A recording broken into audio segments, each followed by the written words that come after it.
તારીખ 14 ડિસેમ્બરને રોજ આપણે આ રમોત્સવ ચાલુ કર્યા હતા અને પ્લાનિંગને મુજબ 5 દિવસના જે કાર્યક્રમ હતા આજે આ 5મા દિવસમાં પૂરું થઈ ગયા।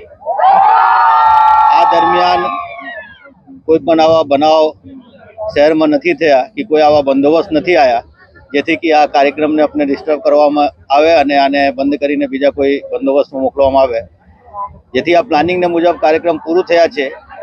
આ રમોત્સવમાં બધા ખેલાડીઓ જે છે આ પાર્ટિસિપેટ કર્યા છે અને આ 5 દિવસ સુધી સતત આ ખેલની મેદાનમાં આ લોકો ખેલદિલીથી આ રમોત્સવમાં ભાગ લીધા।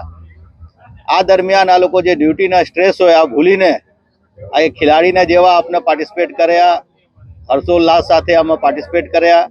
ઠીક છે, અમુક ટીમ જીત્યા, અમુક ટીમ હારી ગયા, લેકિન ખરેખર એક ટીમ ભાવના જે હોવા જોઈએ આ ટીમ ભાવના આમાંથી ઉત્પન્ન થયા અને રાજકોટ પોલીસ જેવી રીતે આ રમોત્સવમાં પાર્ટિસિપેટ કર્યા એક ટીમ ભાવના સાથે, આવી રીતે શહેર પોલીસ ઉપર જે કંઈ પડકાર ફ્યુચરમાં પણ આવે આ એક ટીમ ભાવના સાથે બધા એકસાથ ભેગા મળીને આમાં આ પૂરું કરશે આ ઉમ્મીદ સાથે આ રમોત્સવ આજે પૂરા કર્યા છે।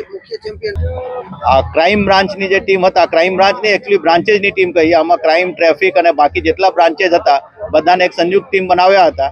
તો આ બ્રાન્ચેસની ટીમ જે છે આમાં વિજેતા થયા છે।